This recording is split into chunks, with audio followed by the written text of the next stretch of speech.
तो अब आजमी जी की हम कहा कहीं, वो अपनी बिरादरी के विषय में सोचते तो अच्छा रहा। आजादी के बाद नौकरियों में 38% मुसलमान था। कांग्रेस को लोगों ने वोट दिलाया, अब्दुल्ला बुखारी ने वोट दिलाया, सपा को आजम खां जी ने वोट दिलाया, बसपा को नसीमुद्दीन ने और दिलाया, और सपा को अबू आजमी ने दिलाया। अरे मैं क्या कह रहा हूँ, उन लोगों ने दिलाया, और दिलाने का नतीजा 38% नौकरियों में थे, आज 1% नहीं रह गए। ये स्थिति है। उनको अपनी कौम के विषय में सोचना चाहिए।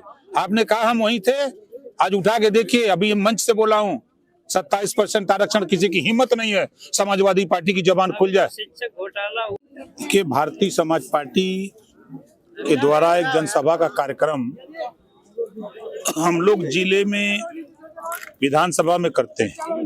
उसके पीछे मंशा है कि जो केंद्र और प्रदेश सरकार की योजनाएं हैं, जैसे प्रधानमंत्री सूर्य घर मुफ्त बिजली योजना तो बन गई, लेकिन गरीबों को अभी पता नहीं है।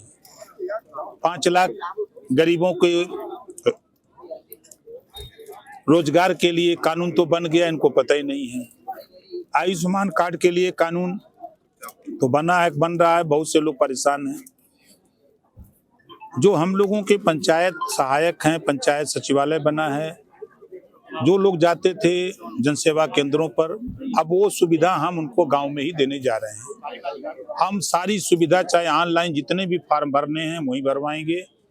उसके साथ साथ खसरा खतौनी की नकल उनको वहीं मिलेगी, जन्म प्रमाण पत्र, मृत्यु प्रमाण पत्र उनको वहीं मिलेगा।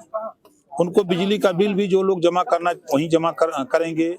सारी योजनाएं जो हैं वही हैं, और इसकी जानकारी जो केंद्र और प्रदेश सरकार की योजनाएं हैं, चाहे वो शिक्षा के सवाल पे हो, आवास के सवाल पे हो, शौचालय के सवाल पे हो, चाहे रोजगार के सवाल पे हो, सारी योजनाओं की जानकारी हम गांव में देने की तैयारी में हैं। उसके साथ साथ हम लोग खुद चौपाल जैसे सभा करके जनता को इस बात को बताते हैं कि आप इन योजनाओं का लाभ लेने की तैयारी करो। सर, ब्लॉक स्तर के अधिकारी योजनाएं तो देते हैं, लेकिन जब 5 लाख वाली योजना बैंक में पहुंचती है तो बैंक जो मैनेजर हैं वो उसको एक्सेप्ट नहीं करते, और जो योजना जिसको दी जाती है उसको लाभ नहीं मिल पाता। देखिए, कल क्या होता था और आज क्या हो रहा है, दोनों में अंतर करिए। अगर कभी रेलवे स्टेशन के जंक्शन पर बैठे होंगे तो चूहा मिलते रहे, आज चूहे गायब हो गए, है ना। कल तक आप महसूस करते होंगे कि हम सब लोग 30 साल पहले सुबह सो के उठते थे। देखिए, माननीय अखिलेश यादव जी ने जब एक बयान दिया था कि महाकुंभ में पाप धोने लोग जा रहे हैं, कहा था ना, इस बात से सहमत है ना। और फिर वो क्या करने गए थे और 11 डुबकी लगाए। जरा पूछिएगा उनके लोगों से कि जो बयान उन्होंने दिया था उस बयान के बाद वहां गए 11 डुबकी क्यों लगाए, इस पे जरा जो पूछिएगा।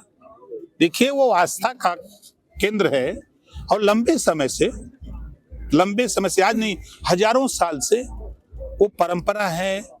हर 6 साल पे अर्धकुंभ और 12 साल पे महाकुंभ लगता है। तो चाहे किसी की सरकार रहे, उसको लगाना है तो हमारी सरकार है, हम लगा रहे हैं, तो पीड़ा तो उनके कहें कि हाँ उनकर सरकार रहे तो वो लगौला, हम तो नहीं कुछ कह गई। अब चिंता ये बात कहो कि जहां लगभग 66,500 करोड़ लोग आकर के एक जगह, जाति व्यवस्था खत्म, उसी घाट पर चमार भी स्नान किया, ब्राह्मण भी किया, यादव भी किया, पटेल भी किया, मुसलमान भी किया, कश्यप भी किया, बिंद के सारी जाति के लोग उस आस्था के साथ एकत्र होकर के लोगों ने स्नान किया। कहीं कोई चू नहीं हुआ, कहीं कोई दंगा नहीं हुआ। उतने बड़े आयोजन में, इतने बड़े, और अमेरिका जितनी आबादी है उतने लोग अकेले चाप के आ गए सब लोग। और इतने बड़े आयोजन में हमारे पुलिस प्रशासन के लोगों ने खाली हाथ जोड़ करके, माइक से अनाउंस करके, शिष्टाचार प्रस्तुत करके, कहीं लाठी तक नहीं भाजा। बधाई के पात्र हैं।